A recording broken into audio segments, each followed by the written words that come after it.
अस्सलाम वालेकुम, मैं उस्मान फैसल कम्पिटिटिव एग्जामिनेशंस की सीरीज़ में दूसरे लेक्चर के साथ जो लेक्चर हमारा फोकस कर रहा है सीएसएस के सिलेबस को। तो इसके सिलेबस को देखने में सबसे पहले मैं चाहता हूँ कि इसकी बजाय मैं एक आपको पावर पॉइंट की कोई प्रेजेंटेशन दूँ, इसकी बजाय मैं आपको बताता हूँ कि कहाँ से एग्जैक्ट और सही डाटा भी डाउनलोड किया जा सकता है।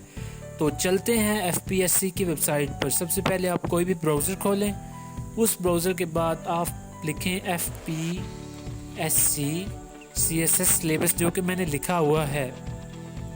जब ये खुलेगी तो इसमें इसमें FPSC की जो ऑफिशियल वेबसाइट है उसको ओपन करें, जिसको मैंने 2 दफ़ा पहले विज़िट कर चुका हूँ इसी वीडियो के लिए। उसके बाद यहाँ पर एक ऑप्शन होगा syllable for competitive examination CSS 2016 and onwards. यहाँ पर क्लिक करें तो एक फ़ाइल डाउनलोड हो जाएगी, जिस फाइल में ये सारा सही और अपडेटेड सिलेबस है। That file has been downloaded and now we will see। जैसा कि आप देख सकते हैं कि मैंने फ़ाइल को ओपन किया है और उसमें सबसे पहले फेडरल पब्लिक सर्विस कमीशन लिखा हुआ है, उसके बाद revised syllable for CSS competitive examination लिखा हुआ है। यहाँ पर हम आगे चलते हैं तो इसमें सब्जेक्ट्स हैं तमाम जो हैं। इसके बाद जो है हमारा बेसिक सब्जेक्ट सिलेक्शन है। ये बेसिकली सब्जेक्ट्स का सिलेबस लिखा हुआ है, लेकिन हम देखेंगे कि CSS के जो सब्जेक्ट्स हैं वो कौन कौन से हैं। सबसे पहले तो इसके 6 सब्जेक्ट्स जो हैं वो नेसेसरी और जो हैं कंपलसरी हैं। ये जो कंपलसरी सब्जेक्ट्स हैं इनमें इंग्लिश ऐसे है 100 नंबर का, इंग्लिश प्रेसी एंड कंपोजिशन है 100 नंबर की, जनरल साइंस एंड एबिलिटी है 100 नंबर की, करंट अफेयर्स 100 नंबर के, पाकिस्तान अफेयर्स 100 नंबर के, और इसके साथ इस्लामिक स्टडीज़ 100 नंबर की। ये जो तमाम मिलकर 600 नंबर बना रहे हैं, हम इनको सिर्फ 3 भी सब्जेक्ट्स में डिवाइड कर सकते हैं। पहला सब्जेक्ट हमारा हुआ इंग्लिश, दूसरा सब्जेक्ट हमारा हुआ जनरल नॉलेज, जिसमें करंट अफेयर्स, पाकिस्तान अफेयर्स और जनरल साइंस एंड एबिलिटी है, और तीसरा हमारा हुआ इस्लामिक स्टडीज़।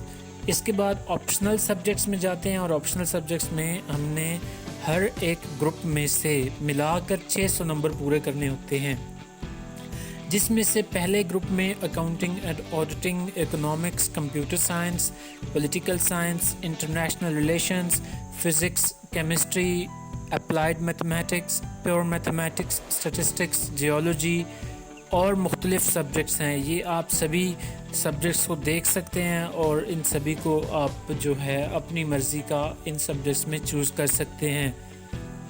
अब आते हैं सब्जेक्ट सिलेक्शन पर कि आपको कौन सा सब्जेक्ट सिलेक्ट करना चाहिए, कौन सा नहीं करना चाहिए। बेसिकली ये 3 चीज़ों पर डिपेंड करता है कि आप कौन सा सब्जेक्ट चुनें और कौन से सब्जेक्ट को जाने दें। सबसे पहले ये डिपेंड करता है कि आपकी बैकग्राउंड एजुकेशन क्या है।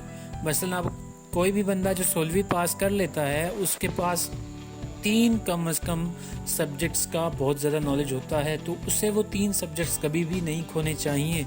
CSS में उसका जैकपॉट लग जाता है अगर उसे 3 सब्जेक्ट्स का पहले ही पता हो तो। इसके बाद जो हम देखेंगे वो दूसरी बात ये है कि उसे ये देखना चाहिए कि एग्ज़ाम्स जो पिछले वाले हैं, जो पास्ट एग्ज़ाम्स हैं, वो किसके कैसे आ रहे हैं। अगर कुछ सब्जेक्ट्स के आसान आ रहे हैं पास्ट एग्ज़ाम्स तो he can go for it और she can go for it. अगर किसी के एग्ज़ाम्स जो हैं वो पिछले जो पास्ट पेपर्स हैं वो मुश्किल आ रहे हैं तो उसे जाने दें, क्योंकि वो आपसे नहीं होगा, क्योंकि वो एनालिटिकल ज़्यादा है। और तीसरी और आखिरी चीज़ है इनका सिलेबस, जो कि इस फाइल में मौजूद है। मसलन अब हम जाते हैं, लेट फॉर एग्जांपल हम सिलेबस देखते हैं अकाउंटिंग एंड ऑडिटिंग का। तो इस सिलेबस में हमें जो कुछ चीज़ें हैं वो करनी पड़ेंगी, हमें ये पता हो कि हम ये चीज़ें करें। आखिरी बात ये रह गई कि 3 माह में जो लोग ये इतने ज़्यादा सब्जेक्ट्स क्लियर कर लेते हैं, कुछ 5 माह में कर लेते हैं, वो कहते हैं कि हमने इतने वक्त में कर लिया, तो पहली बात यह है कि उनका जो एजुकेशनल बैकग्राउंड होता है वो बहुत ही स्ट्रॉन्ग होता है। اور دوسری بات جو ہمیں کبھی بھی بھولنی نہیں چاہیے وہ یہ ہوتی ہے کہ اگر آپ کے پاس صحیح گائیڈ لائن ہو، جو کہ میں کوشش کر رہا ہوں کہ میں آپ کو مہیا کروں، اگر آپ کے پاس صحیح گائیڈ لائن ہو تو تبھی ہی آپ اپنی جو ہے ایک اچھا ایگزام دے سکتے ہیں۔ اگر آپ کے پاس گائیڈ لائن نہیں ہے تو آپ 5 سال تیاری کر لیں، آپ CSS نہیں دے سکتے۔ اگر آپ کے پاس گائیڈ لائن ہے، پراپر آپ دیکھتے ہیں چیزوں کو کہ کیسے کرنا ہے، تو پھر آپ ضرور کر سکتے ہیں۔ مثلا آج میں نے آپ کو یہ بات بتائی کہ آپ کو پاس پیپر اور سلیبس کا پتہ ہو تو آپ کر سکتے ہیں۔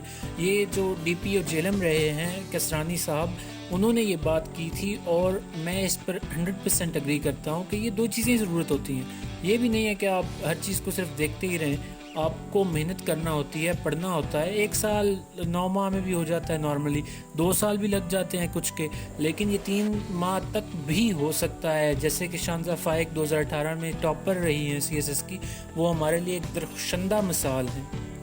آج کے لیے اتنا ہی، اس کے بعد ہم اور ٹاپکس اسٹڈی کریں گے، مثلاً کہ اس کے بعد میں آپ کو بتانے جا رہا ہوں کہ انگلش ایسے جو ہوتا ہے CSS کا، اس کو کیسے اٹیمپٹ کرنا ہے، اس میں کون کون سی ٹیکٹکس ہیں، ہم ایسے پڑھنے والے ہیں جو کہ ہم دونوں کے لیے بہت فائدہ مند ہوگا، کیونکہ میں خود آپ کی طرح طالب علم ہوں اور مجھے پہلے پڑھنا پڑتا ہے، پھر میں آپ کو یہ چیزیں بتاتا ہوں، اور جب میں پڑھتا ہوں تو میری بھی ہیلپ ہو جاتی ہے، آپ کی بھی ہیلپ ہو جاتی ہے۔ تو آج کے لیے اتنا ہی میری طرف سے۔ اللہ حافظ، اوور اینڈ آؤٹ۔